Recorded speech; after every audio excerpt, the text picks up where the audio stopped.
कौंडली की महिला संघ है और यहाँ पर मीना सिंह जी जो हैं पूरे दमखम से अपने पूरी महिला संघ को यहाँ पर लेके आई हैं। मैं बताना चाहूँगा कि बाबा साहब के गीतों के माध्यम से पूरे देश में जन जागरूकता का काम करती हैं। मीना जी, मैं आपसे एक ही सवाल करना चाहूँगा कि बाबा साहब डॉक्टर B.R. अम्बेडकर ने हर वर्ग की महिलाओं को सम्मान संविधान के थ्रू दिया, पर क्यों SC STs की ही महिलाएं आंदोलनों में आती हैं और वर्ग की महिलाएं नहीं आती?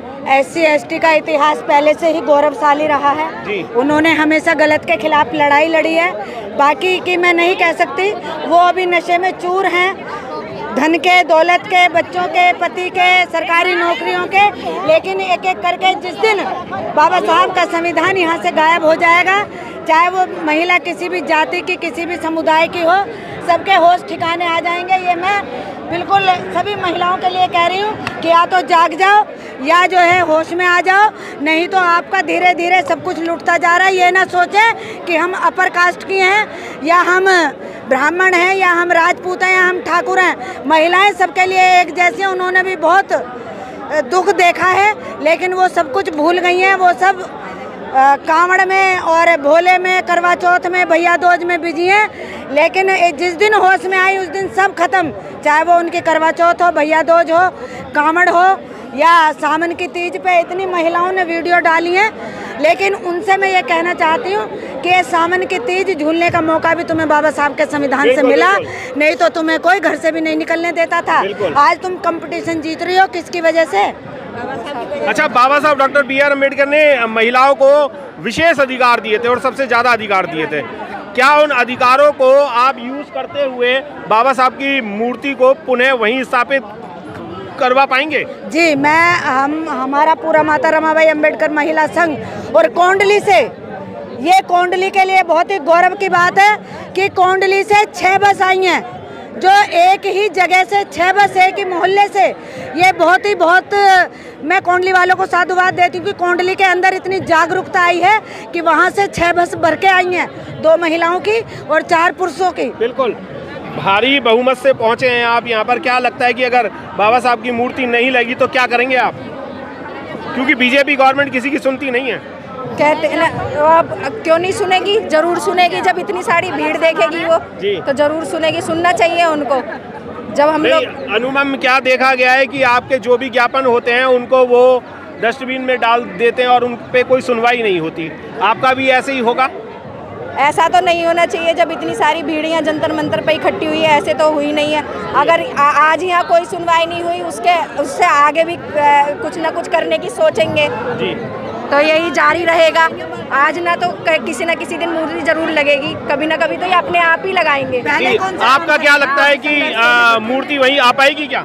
मूर्ति तो वहीं लगेगी, क्योंकि जैसी आज भीड़ है ना, अगर इन्होंने फिर नहीं सुनी तो 22 को जो हो रहा है वो 21 को उस दिन और भी ज्यादा होगा। और ऐसे ही हम लोग यहाँ पर धरना प्रदर्शन करते रहेंगे। जी, आप क्या कहना चाहेंगे मूर्ति के लिए? मूर्ति तो वहीं लगेगी जहाँ पे थी। अगर नहीं लगी तो क्या करोगे? फिर आंदोलन करेंगे, धरने पे फिर बैठेंगे।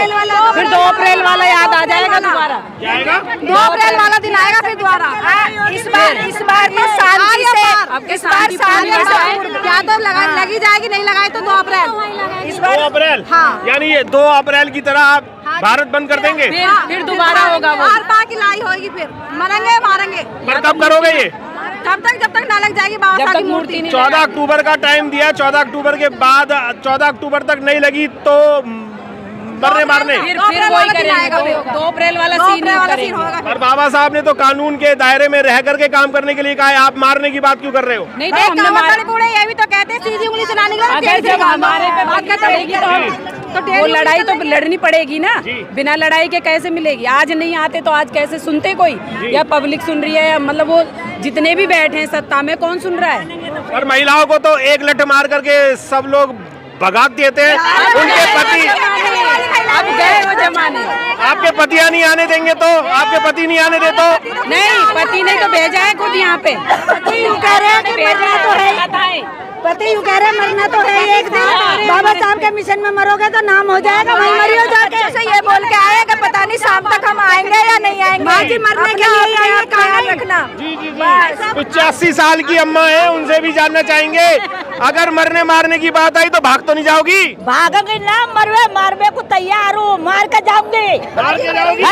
बिल्कुल बिल्कुल अब पार्लियामेंट में बाबा साहब की मूर्ति धरवा कर जाऊंगी। बिल्कुल। आप क्या कहना चाहेंगे? हम भी यही कह के आए बच्चों से, हमारी कोई परवाह मत करना, अब हम जा रहे हैं बाबा साहब की यार मूर्ति हम लगवा के आएंगे। आंटी अगर पुलिस वालों ने डंडा फेरना शुरू करा तो सब भगलोगे आप? नहीं भगेंगे हम, मार तो देंगे हमें।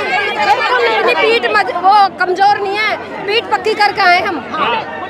को मारेंगे हम, डंडा पकड़ेंगे, डंडा पकड़ लो। हाँ मारेंगे, हाथ पे लगा के देख ले। मारेंगे मारेंगे। आंटी मर जाओगे तो मारोगे किसको? मरेंगे, पहले नहीं मरेंगे, मार के मरेंगे।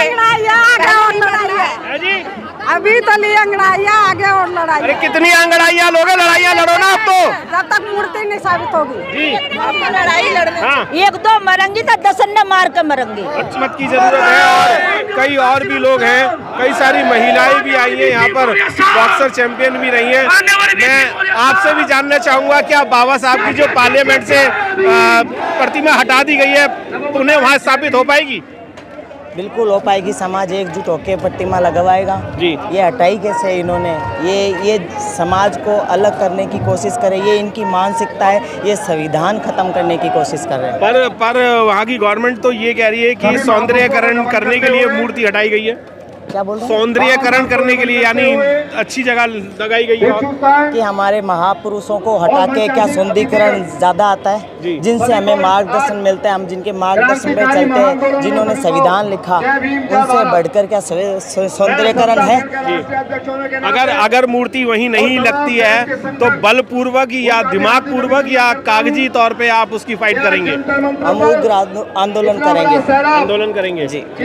और लोगों से भी बात करते हैं। सर, क्या लगता है बाबा साहब की प्रतिमा पुनः स्थापित हो पाएगी या नहीं? सर रुक जाओ।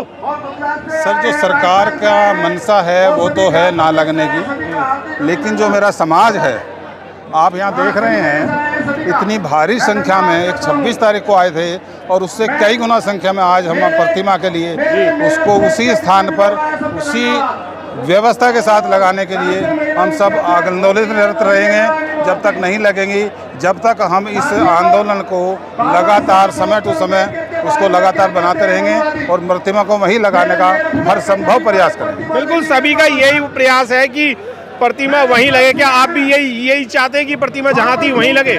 बिल्कुल वही चाहते हैं। ये हमारा SC ST OBC का अधिकार है और बाबा साहब का अधिकार है। ये हमारा संवैधानिक अधिकार है कि हमारे महापुरुषों की तस्वीर, उनकी मूर्तियां वहीं लगनी चाहिए जहां हैं। ये एक इतिहास का पहलू होता है जो हमारे लिए प्रेरणादायक है। जी, बहुत बहुत धन्यवाद। और लोगों से भी बात करते हैं कि प्रतिमा आखिर कहाँ लगनी चाहिए और किस तरीके से। सैकड़ों की नहीं, हजारों की तादाद में है। राम बाबू जी भी है, मैं एक आप टीचर भी हैं जी और समाज सेवी भी हैं जी। मैं आपसे ये जानना चाहूँगा कि बाबा साहब की प्रतिमा जहाँ पहले थी वहाँ एक ही थी बस जी, इकलौती थी। अब वहाँ पर और भी प्रतिमाएं आ गई हैं और सौंदर्यीकरण उसका किया गया है जी। तो आपको क्या ऑब्जेक्शन है? देखिए, और प्रतिमाओं में और परम पूज्य बाबा साहब में एक जमीन आसमान का अंतर है, क्योंकि बाबा साहब की जो प्रतिमा लगी थी वो पार्लियामेंट के सामने लगी थी और परम पूज्य बाबा साहब ने इस देश का संविधान बनाया, वो संविधान निर्माता हैं। तो जहां हमारा पार्लियामेंट हो उसके सम्मुख परम पूज्य बाबा साहब की जो प्रतिमा लगी थी उसका एक अलग ही, हालांकि अन्य महापुरुषों की फोटो उन्होंने भी अपने अपने क्षेत्र में महान कार्य किया है, वो सब महान पुरुष हैं, लेकिन जहां तक पार्लियामेंट से जो सवाल जुड़ा है वो परम पूज्य बाबा साहब, क्योंकि वो संविधान निर्माता हैं, तो ये एक विशेष, अब उसका वो कितना ही सौंदर्यीकरण करें। और इसमें मैं एक चीज़ आपको और बता दूं कि ये जो पार्लियामेंट है और जो बाबा साहब की विशाल प्रतिमा है, ये एक विश्व धरोहर बनने जा रही थी कि जहाँ भी दुनिया के लोग आते वो ये कहते कि परम पूज्य बाबा साहब ने इस देश का संविधान बनाया, यही परम पूज्य बाबा साहब हैं जो दुनिया के महान विद्वान बने। तो उनका वो ऐतिहासिक जो हिस्टोरिकल चीज़ बनने जा रही थी वो ना बने, तो यहाँ की जो मनुवादी सरकारें हैं जो बाबा साहब का दिखावा करती हैं लेकिन बाबा साहब को वो मानती नहीं है, तो एक सोची समझी रणनीति के तहत बाबा साहब की प्रतिमा हटाने का काम किया है कि बाबा साहब विश्व पटल पे, लेकिन ये भूल गए हैं कि परम पूज्य बाबा साहब आज विश्व धरोहर है, वो दुनिया के विश्व विभूति है, दुनिया के महान विद्वान हैं और आज पूरा विश्व उनकी योग्यता को, उनकी विद्वानता को नमन करता है। और इस देश में भी हमारे SC ST OBC माइनॉरिटी और इस देश की आधी आबादी महिला वर्ग बाबा साहब को मानता है कि यदि बाबा साहब नहीं होते तो आज जो हमारी आधी महिलाएं, जो आधी आबादी है या SC ST OBC के लोग हैं, वो यहाँ तक नहीं पहुँचे होते जहाँ आज हम बुलंदियों पर हैं साथी। हाँ, और बताइए। बिल्कुल सर, आप कर्नाटक के प्रभारी रहे हैं बसपा के, तो दिनेश गौतम जी मैं आपसे यही जानना चाहूँगा कि जब बाबा साहब का सौंदर्यीकरण किया गया उस मूर्ति का, तो ऑब्जेक्शन तो नहीं होना चाहिए ना? यदि सौंदर्यीकरण की जो बात आती है तो जहाँ बाबा साहब की स्टैचू पहले से लगी हुई थी, क्योंकि वो स्टैचू जिस स्थान पर लगी हुई है वहाँ से बाबा साहब संविधान को इंडिकेशन दे रहे हैं लोगों को, ये बताते हुए कि बहुजन समाज सत्ता पर काबिज होकर के इस पार्लियामेंट पर बैठे। इस पार्लियामेंट में जो शक्ति है वो पार्लियामेंट में है, वो बाहर नहीं है।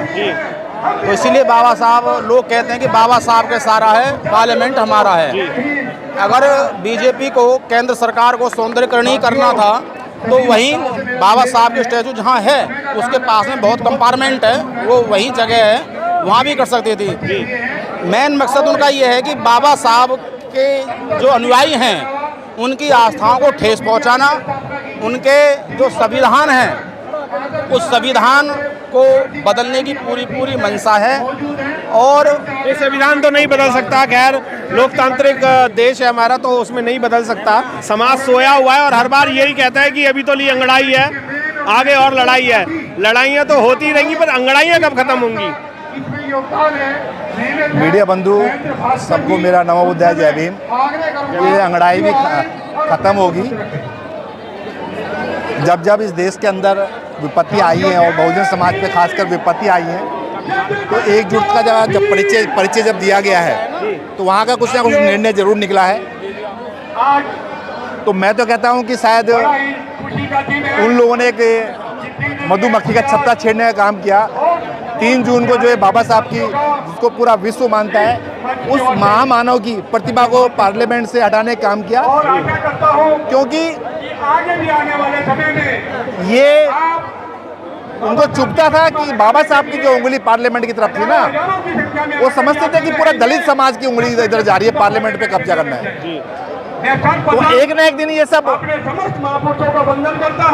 उनकी सोची समझी साजिश है। 100 साल RRS की जो ये सोच चल रही है, ये RRS की सोच से सरकार चल रही है, तो कब तक चलेगी हम भी देखते हैं। हमारे अंदर भी इतना जोश है कि हमने भी अच्छी चीज़ों को बदला है और बदलते हुए देखा है हम लोग। मैं मीडिया बंधुओं से कहना चाहता हूँ कि वो इस मूवमेंट को, इस आंदोलन को बढ़ चढ़ करके इसको दिखाएं, जिससे कि हमारा जो आंदोलन है ये मजबूती की तरफ बढ़े और पुनः एक बार बाबा साहब की प्रतिमा वहीं पर ही स्थापित हो। बिल्कुल, पुनः बाबा साहब की प्रतिमा वहीं स्थापित हो, सभी लोगों का ये मानना है। और लोगों से भी बात करते हैं, आ जाओ।